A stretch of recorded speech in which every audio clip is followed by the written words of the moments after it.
funnels that we found. There's actually 23 total funnels that we have found as funnel structures.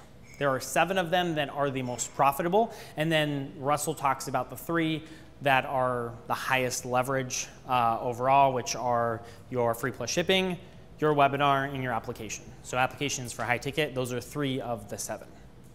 And by the way, those are like by far the best. A free plus shipping funnel is one of the easiest ways to get free money and free clients. Because what's the hardest thing to get when you have somebody going through your funnel? Pretty much the credit card. Getting somebody to pull out, where's my wallet? Getting somebody to pull out their wallet and be like, I got 20 bucks. I have $20. What? I have 20 bucks. What do you want for it? Just go take it. There you go. You owe me half of that thing. So, that was only like 5 US. Actually, it's not right now because the US dollar is like, so I was like, anyways. So, knowing how to attract. So, congratulations, you got 20 bucks. Paid for your admission for the next week when you can go see this. No, that's yours. Okay. I won't refuse money twice. I might be willing to put out another 20 later. The fortune is in the follow-up. Okay, so you get leads. They come to your funnel. You find out if it's successful or not. You then finish your funnel using one of the more profitable types of funnels, and you drive those leads through the funnel. And then what happens?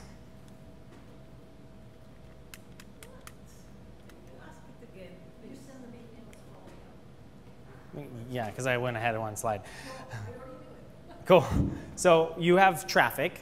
You drive traffic to a simple landing page and you collect leads.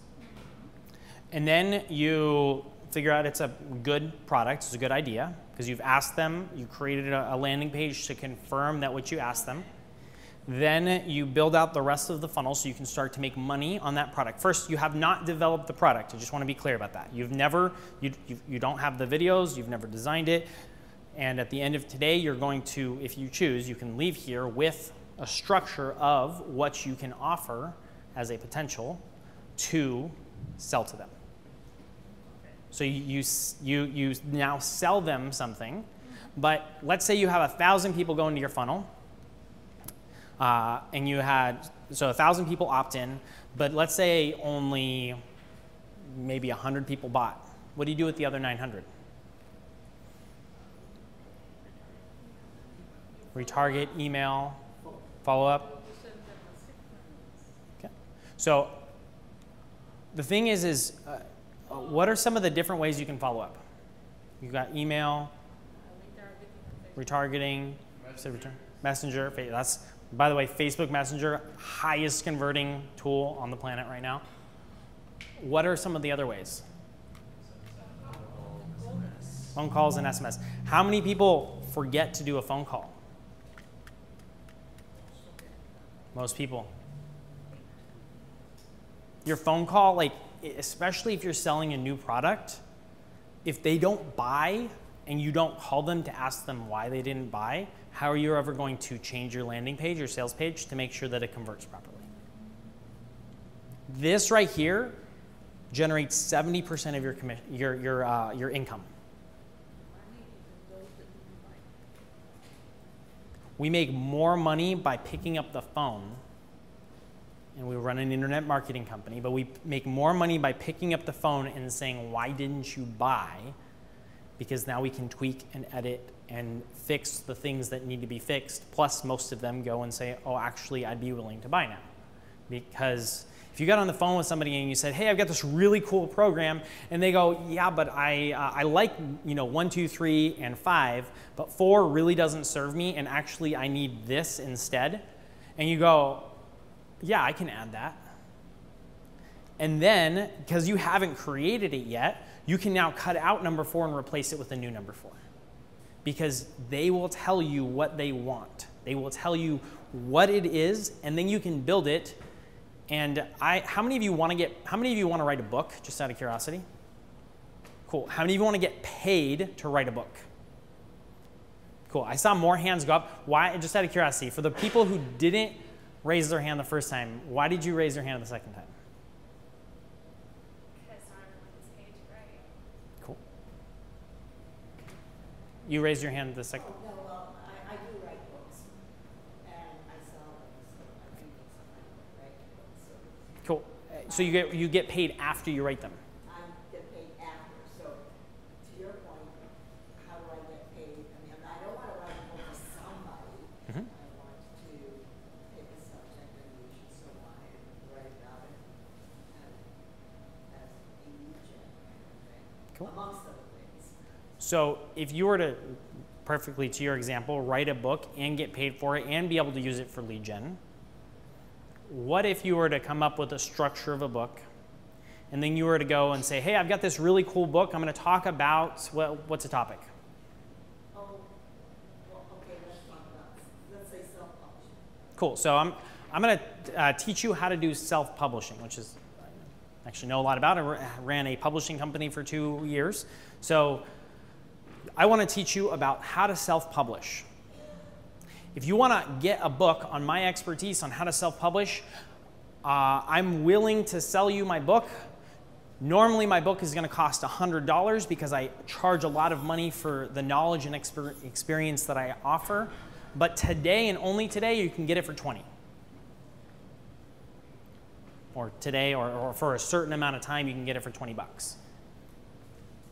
Now you get a bunch of sales, and then you pick up the phone or you send every one of them an email and say, so here are some of the topics that I'm thinking about writing. Which of these topics would be most interesting to you? And then you have them tell you. And then you put those on your sales page, and then you say, and more things to come. And then you put the new price. We've got already 100 pre-sales, and now you've been paid $2,000 to write your book. And now, if you want to buy the book, it's only $40 instead of $100. And here's all the things. And then you call up the next people and you say, hey, so here's all the things that we're going to be writing about. What else do you want to learn? And I've been paid to write every single book I've written. So you're not actually publishing it and selling it on a retail platform. We publish it on CreateSpace. On CreateSpace, your self-publishing platform, Amazon's publishing. right. Yeah. But we sell it before, so we sell it in ClickFunnels or Infusionsoft or whatever beforehand. But then once it goes live, it's sold to the public. But you create an opt-in page and then a sales page. You can use a free plus shipping page, which is there's a ton of them out there. If you go on the ClickFunnels blog, there's like 20 of them on the blog. And you just plug in your information and you sell it at that price. And you just put things and then Make sure that it is actually a physical book rather than it can be digital as long as you're charging for it. You just say, hey, I'll deliver it via Kindle when it comes out. Yeah.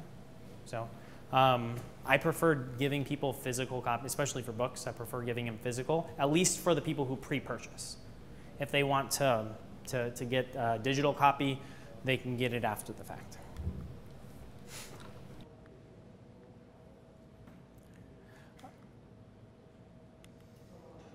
There's a lot of information here. So when to keep going, and actually I touched on this earlier. So if you have a product or a program and you sold X number of copies, here's how we do this. So we come up with a deadline and a price or an income goal, a minimum income goal. So if my goal is, for instance, this program tomorrow, my goal was to sell 10 of them as part of the beta in basically a 5-day period. If we didn't sell 10 of them, a minimum of 10 of them in a 5-day period, then we would have potentially, it would have been like, okay, this is obviously not a viable product or program. We well oversold the 10, so it was like, okay, cool.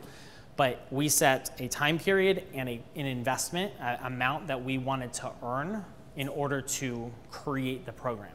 So tomorrow, I wanted to make sure, that I was going to well, I'm not getting it because it's all getting donated to charity, but I wanted to make sure that we were making at least $1,000 for tomorrow.